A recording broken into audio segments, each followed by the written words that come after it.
আমাদের সকলের বাড়িতে যে সমস্ত বড় গুরুজনেরা বা বয়স্ক লোকেরা রয়েছেন তারা প্রতিদিন আমাদের কিছু না কিছু ভালো কথা শিখিয়েই যান। বাড়িতে ভালো সংস্কার দেওয়ার কাজটি বাড়ির গুরুজনদের উপরই থাকে। আমাদের বাড়িতে প্রতিদিন যে নিয়মগুলি পালন করা হয়ে থাকে সেই নিয়মের উপরই আমাদের বাড়ির পরিস্থিতি নির্ভর করে। আমাদের বাড়িতে যদি প্রতিদিন ভালো সংস্কার পালন করা হয় আর বাড়ির প্রত্যেকটি লোকই যদি নিয়ম শৃঙ্খলা সঠিক সংস্কার মেনে জীবন যাপন করেন তাহলে সেই বাড়িতে সবসময় সুখ সমৃদ্ধি বজায় থাকবে। আর যদি আমাদের বাড়িতে কোনো প্রকার অনুশাসন না থাকে ও বাড়ির গুরুজনদের কথাগুলোকে গুরুত্ব দেওয়া না হয় তবে সেই বাড়িতে দুঃখ কলহ ও দরিদ্রতা ঘিরে ধরে। ভগবান শ্রীকৃষ্ণ ভগবদ্গীতাতে মানুষ জাতির জীবনের উদ্ধারের জন্য কিছু মহত্বপূর্ণ কথা বলেছেন।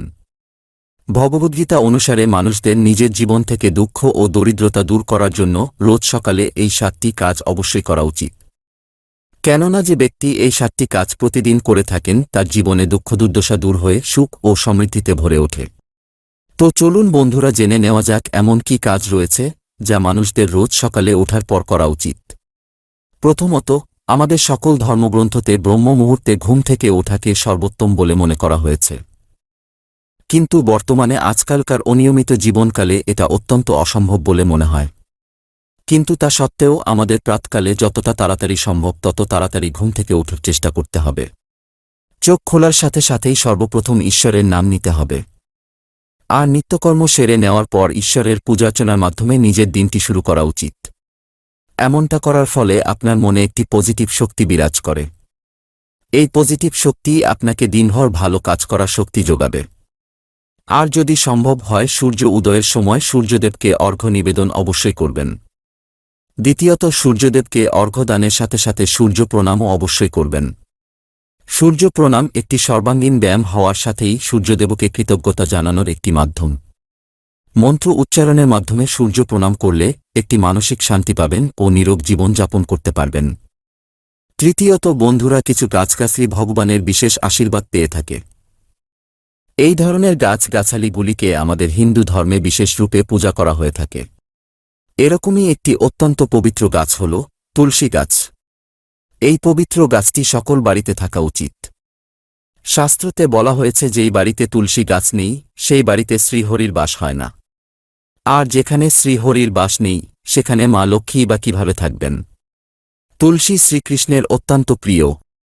প্রাতকালে তুলসী গাছে জল অর্পণ করলে ও ওই সময় তুলসী গাছের পাশে বসলে তুলসী গাছের অত্যন্ত পবিত্র হওয়া আমরা প্রতিটি শ্বাসের মাধ্যমে নিতে পারে দিনভর, যা আমাদের পজিটিভ শক্তির যোগান দেয়। চতুর্থত, আমরা সবসময় কোনো পূজা পাঠের পরে নিজেদের কপালে তিলক দেই।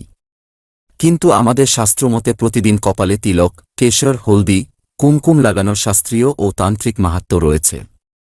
যেই মানুষটি প্রতিদিন নিজের কপালে তিলক লাগিয়ে কোনো কাজের উদ্দেশ্যে বের হয় তবে সেই কাজে তার সফলতা পাওয়ার আশঙ্কা খুবই বেড়ে যায়। এই কারণে নিজের মাথায় তিলক লাগানোর সময় ওম নমো ভগবতে বাসুদেবায় নমঃ এই মন্ত্রটি অবশ্যই বলুন। আপনার সকল কাজে সফলতা অবশ্যই মিলবে। পঞ্চমত, বাড়িতে রোজ শুদ্ধ ও সাত্ত্বিক ভোজন তৈরি করা উচিত। আর সবার প্রথমে ভগবানকে ভোগ দেওয়ার পর পরিবারের খাওয়া উচিত। এর সাথে সাথেই পশুদের প্রতি দয়া দেখানো আমাদের প্রত্যেকের কর্তব্য।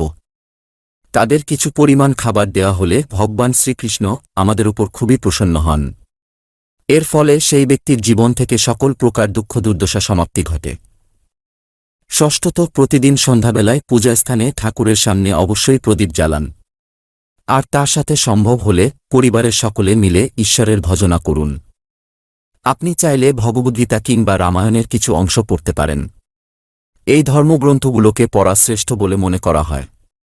এর ফলে বাড়ির বাতাবরণ সুখময় ও শুদ্ধ হয়ে ওঠে। এর সাথেই বাড়ির ছোট বাচ্চাদের উপর ভালো সংস্কারের প্রভাব পড়ে। সপ্তমত, যেইভাবে সকালবেলায় ঘুম থেকে ওঠার পর আমাদের ঈশ্বরকে স্মরণ করা উচিত ঠিক একই প্রকারভাবে রাত্রেবেলায় শোয়ার আগেও ঈশ্বরকে স্মরণ করে তারপর ঘুমানো উচিত। প্রতিদিন শোয়ার আগে ভগবানের কাছে প্রার্থনা করে তাকে ধন্যবাদ জানান। ওই দিনে হওয়া সকল ভালো বিষয়ের জন্য কৃতজ্ঞতা জানান ভগবানকে এবং আপনি যদি ওই দিনে কোনো খারাপ কাজ করে থাকেন তার জন্য ভগবানের কাছে ক্ষমা চেয়ে নিন। যেই মানুষটি রোজ ঘুমানোর আগে ঈশ্বরের কাছে নিজের ভুলের ক্ষমা চেয়ে নেয় তবে এমন ব্যক্তিকে ভগবান তার সকল ভুল ক্ষমা করে তাকে ভালো পথে চলার রাস্তা দেখান, যার ফলে এমন ব্যক্তি জীবনে কখনো অসফল হয় না। এই কারণেই রোজ ঘুমানোর আগে ঈশ্বরের কাছে নিজের ভুলের ক্ষমা অবশ্যই চেয়ে নিন। আশা করি দর্শক বন্ধুরা এই ভিডিও থেকে অনেক কিছু নতুন বিষয় সম্পর্কে জানতে পেরেছেন। ভিডিওটি ভালো লেগে থাকলে অনুগ্রহ করে লাইক করবেন, আপনাদের উদ্দেশ্যে শেয়ার করবেন, এবং আপনি যদি এখনও পর্যন্ত আমাদের এই চ্যানেলে নতুন হয়ে থাকেন, পরবর্তী সময়ে বিভিন্ন ভিডিও পেতে চ্যানেলটি সাবস্ক্রাইব করে রাখবেন, পাশে থাকা বেল আইকনটি ক্লিক করে রাখবেন। আজকের মতো এখানেই শেষ করলাম। নমস্কার, ধন্যবাদ। ঈশ্বর আপনার মঙ্গল করুক।